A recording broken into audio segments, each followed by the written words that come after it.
Lakini pia uzuri mimi kwa bahati nzuri nimesoma madrasa. Harmonize hajasoma dini kabisa. Yani katika majitu majinga katika dini Harmonize namba 1. Kama umeona ameclear na amekidhi vigezo vya Kiislamu vya kuclear, inawezekana. Lakini kama hajakidhi vigezo, kwa sababu hata akinidanganya mimi ka clear wakati haja clear, yuko Mwenyezi Mungu atakutana naye. Mwenyezi Mungu anajua yaliyomo sirini bwana. Lakini kuna kitu kingine nataka nikuambie. Unajua kutetea mwanamke. Kwani mwanamke nani kamweka chini? Mwanamke kwa mujibu wa dini ya Kiislamu kwa maandiko, mwanamke mtoka katika ubavu wa mwanaume, right? Nani kamweka chini? Ya nani kamfanya yuko inferior? Ni Mwenyezi Mungu, ni creation ya Mwenyezi Mungu. Mwanamke sio inferior bwana. Watu wanashindwa kuelewa tu. Daraja zinatofautiana. Kuna kudhalauriwa na kuna kuwekwa kwenye nafasi yako, ni vitu viwili tofauti. Si umenielewa sawa sawa? Nakuelewa. Wewe ni mwandishi, nikuite mkuu wa mkoa? Sio nafasi. Sasa nikikuita mwandishi nimekushusha? Umenishamisha. Kwani mkuu wa mkoa anapokuita wewe mwandishi ufanye interview zake au umeniita nimekuita hapa nimekushusha? Mwanamke yuko katika hadhi na daraja yake. Isipokuwa mwanamke anaweza kujishusha mwenyewe au anaweza kujiweka kwenye hadhi yake mwenyewe. Kwa mfano leo tuna Rais Samia. Samia si mwanamke? Tulia Ackson si mwanamke? Tulia Ackson si rais wa mabunge? Samia Suluhu si rais wa jamhuri? Sio wanawake wale? Sasa si wanaotuongoza wengine sio wanamume? Philip Mpango sio mwanamume? Waziri Mkuu Majaliwa sio mwanamume? Rais wake nani? Unaposema wanawake tumewashusha unamaanisha nini? Yani unaposema wanawake wameshushwa mimi nawapandisha unamaanisha nini? Mwanamke gani kashushwa? Kama mwanamke anashushwa, jamii namshusha na mwenyewe kataka. Mimi nataka kufanya biashara ya sigara au pombe. Nataka nimpige picha mwanamke kavaa kichupi nimweke kwenye tangazo. Nimemshusha kajishusha mwenyewe. Alokubali kupiga picha kajishusha mwenyewe. Sasa mimi nalaumiwa nini? Wanawake wanaojishusha wanajishusha wenyewe. Wanawake wana thamani. Katika jamii wanawake wana thamani na katika imani wanawake wana thamani. Mwanamke ana thamani kubwa sana katika jamii, mwanamke ana thamani kubwa sana katika imani. Sitaki kupinga ziko mila na desturi ziliwashusha wanawake, mila na desturi. Lakini kwa wakati tulionao, kwa elimu inayotolewa kwa jamii, mtu anapotaka kushuka katika wanawake ataamua mwenyewe na sio jamii itamshusha. Okay. Kuna watu wanasema pengine yule msanii anapagawa kwa sababu ya mwanamke alikuwa naye. Unajua kizuri chochote kikizidi kinakuwa kina madhara. Inawezekana iko kitu. Ni kweli kwa mujibu wa wewe unapofahamu. Ni kweli ushawishi wa mwanamke unaweza kumpoteza mwanaume katika imani au katika jambo lolote lile? Kwani Samsoni si alipotezwa na Dalila? Unauliza majibu? Kwa anapotezwa na mwanamke. Inawezekana kama yupo, mimi sina majibu mazuri. Okay. Au hujasikia Samsoni alipotezwa na Dalila? Nimekisikia kwa kisa. Ushakisikia hicho kisa eh? Sasa mwanamke ukimpa nafasi anaweza kukufanya hata mamako muite Mungu. Ndio usishangae kuona mtoto wa imamu anasema mwanamke Mungu. Sababu babake pia ni shehe. Sijui mimi. Pia tumeona baadhi ya sehemu akiwa na karibu kupata mwongozo wa dini ya Kikristo kwenda kanisani. Baadaye akaja kusema kwamba yeye anaamini tu Mungu. Vipi pia? Hiyo pia ni miongoni mwa sababu ambazo anafanya sizipo Kiislamu. Sababu ameenda kanisani. Mimi hiyo si ya kuingia kanisani sijamuona, sitaki kutoa majibu mpaka nithibitishe. Na nikithibitisha kaingia nitamuwasha. Lakini kwenye hili sikiliza, mimi nataka nikwambie kitu. Sisi Uislamu hauna shida na mtu. Yaani Uislamu hauhitaji watu, bali watu wanapaswa kuuhitaji Uislamu. Sisi hatuna shida na Harmonize. Kwa Mungu kaumba moto na lazima uwe na kuni. Wakudu anasu wal hijara. Kuni za moto ni watu na mawe. Kwa hiyo tunaamini wako watu watenda motoni washirikiane na Firauni na Ibilisi. Hilo si hatuna mashaka. Tunachokichukia viongozi wa dini ya Kiislamu ni mtu kujinasibisha Muislamu akajifanya kutoa elimu ambayo inaonyesha kama Muislamu fulani anafanya. Ujinga huo hatuachi. Tutakulalua tu. Tutakulalua tu. Okay. Kwa hiyo kama Harmonize atakuwa Mkristo, yani leo akaamua Harmonize kuwa Mkristo, akamfuata mkewe huko au bwana bibi yake wakaamua kufunga ndoa, yani sisi wala hatuna shida. Hatuna shida naye kabisa. Hata kwa bahati mbaya sikaamua kuwa Mkristo, kesha toka atabaki na Mungu wake. Akiamua kumpokea, akiamua kumchukia, watamalizana. Okay. Sawa. Nataka tumalize na hili swali la mwisho by the way. Thanks for your time. Biblia haiamini mambo ya nyota. Sawa. Qur'ani pia haiamini mambo ya nyota. Umetoa wapi hayo maneno? Nasijamaliza swali langu. Umesema haiamini? Sijamaliza swali langu bado. Aha. Okay. Unavyosikia au una define? Nilivyosikia. Yaani bado ungesikiza swali langu. Endelea. Sawa. Kwa mujibu wa baadhi ya viongozi wa dini na baadhi ya page mbalimbali ambazo zinaandika hivyo vitu kwamba hivyo vitu havipo sasa hivi. Na si jambo zuri kuvifatisha hivyo vitu. Dr. Sule unatoa elimu. Mtu ambaye herufi A nyota yake ni ya punda, asili yake ni moto. BNZ nyota ya ng'ombe, sawa namba 6 angekuwa mchezaji uwanjani. Ni elimu zako nimezisikiliza vizuri leo. Clear the air. Elimu ya nyota iko vipi? Na ni kweli elimu ya nyota inaongoza maisha ya binadamu? Na kama elimu ya nyota inaongoza maisha ya binadamu, vipi kuhusu Qur'ani ambayo inaongoza maisha ya binadamu anapozaliwa mpaka pale ambapo anakufa? Kwanza ieleweke, elimu ya nyota haiongozi maisha ya mwanadamu, bali imechora ramani ya maisha ya mwanadamu. Elimu ya nyota ni kama vile unavyoiona mbegu ya mmea fulani. Ukitaka kujua ramani ya mkorosho, panda mbegu ya mkorosho. Ukitaka kujua ramani ya mpunga na mmea wa mpunga, panda mbegu ya mpunga. Lakini muongozo wa kukua na mpunga uko kwa mkulima na utaratibu wa watu wa kilimo, taaluma ya kilimo. Sasa msichanganye maneno.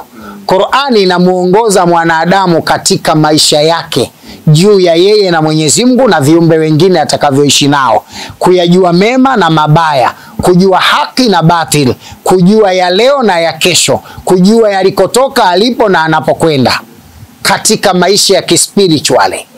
Lakini swala zima la maisha ya mwanadamu, afanye nini, atakuwaje baada ya kufanya hivyo, aishije kuyatetea maisha yake, hii ni jitihada ambayo mwanadamu anatakiwa kujifunza. Mwenyezi Mungu ameweka elimu.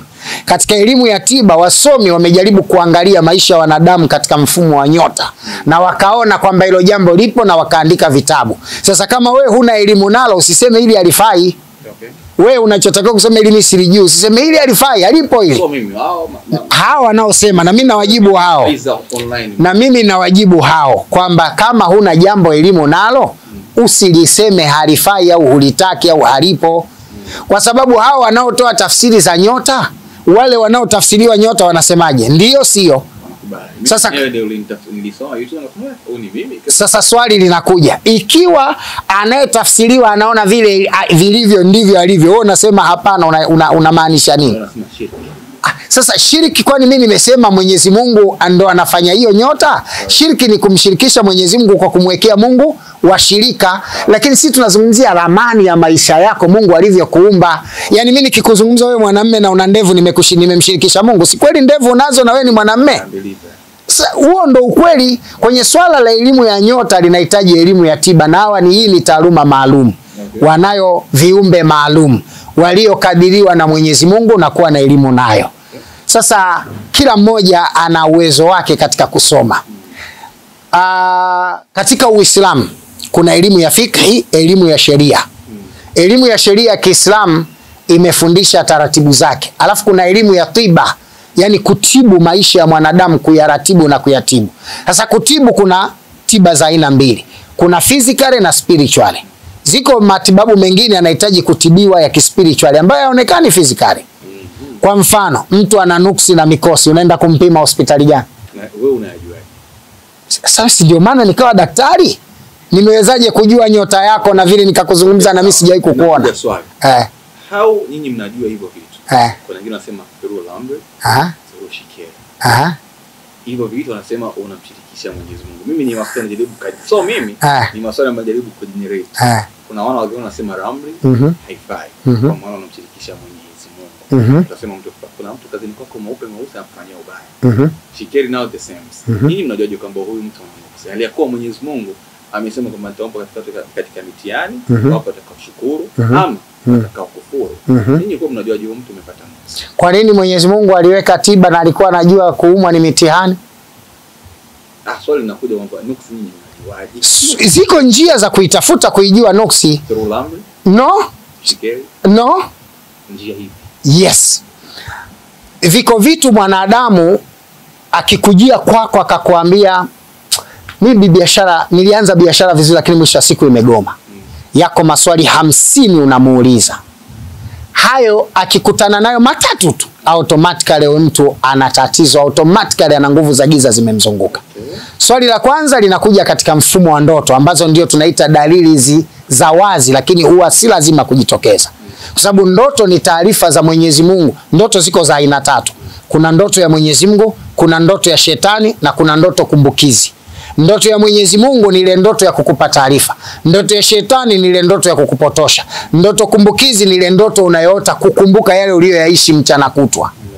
Sasa ndoto tunazozitumia kwanza hapa ni ndoto za Mwenyezi Mungu, ndoto taarifa. Ambazo ndoto taarifa, sifa ya kwanza muotaji anatakiwa akumbuke ndoto. Ikitokea unaota ndoto alafu unasahau, automatically una vifungo na nguvu za giza. Kwa hiyo uhitaji kupiga ramli. Najua tu huyu ana nguvu za giza kwa sababu kama leo ameota na amesahau kwa nini? Kwa nini huyu akiota anakumbuka, huyu akiota anasahau? Maanake una nguvu za giza zinazunguka ile nguvu ya kukuzuia kutokuyajua mambo yaliyojificha. Kwa hiyo tunauliza maswali pale, yako maswali unaulizwa unaota nini? Labda unachukiwa na watu bila sababu, labda una hasira sana, labda unasikia moyo unakwenda mbio, labda unahisi kama mtu anatembea nyuma yako, labda unajisikia upendi kukaa na watu, labda ukiwa katika eneo la ibada unapiga miayo sana, labda yakisoma maneno ya Mwenyezi Mungu wewe ndio unajisikia hamu ya kulala, labda ukikutana na mkeo huna hamu ya tendo la ndoa na huna sababu za msingi hujachoka, labda wakati wa tendo la ndoa usikii ladha ya tendo la ndoa na mengine mengi. Sasa haya tunamuuliza, akiyataja haya, hizi ni saini za kuthibitisha kwamba huyu mtu ana nini? Ana tatizo ya nguvu za giza imemshika. Kwa hiyo tunachofanya ni kutengua kwanza zile nguvu za giza zilizomzunguka. Yes. Kwa hiyo sio lazima kupiga ramli, sio lazima. Kwa nini kupiga ramli? Sawa. Kuna swali la mwisho kabisa na kazi hapa. Kama ya mwisho mjigawani. Kuna moja lile la kwanza lakini nikasahau kuliweka.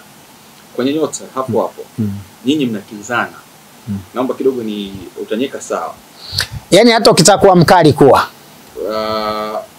Nyota zina makundi. Ndio. Kuna moto, hewa, maji kama siko. Nyota ziko 12 lakini zote zinaishi katika makundi manne ambayo ni moto, hewa, upepo na udongo. So mchanga ni udongo. Udongo sio mchanga, udongo. Sawa. Udongo manake ardhi. Okay, ardhi yote iwe jiwe, iwe mwamba, vyovyote lakini udongo. Kuna katika hao makundi sasa ndio watu wanakuja kujichanganya. How comes mtu ambaye nyota yake ni asili ya moto, moto kwa moto hawaendani. Right? Lakini udongo na udongo wanaendana. Udongo na maji wanaendana. Maji na maji wanaendana. Right? Maji na udongo wanaendana. How comes moto na moto wasiendane? Kati moto ukiweka na moto unazidi kuwa mkali.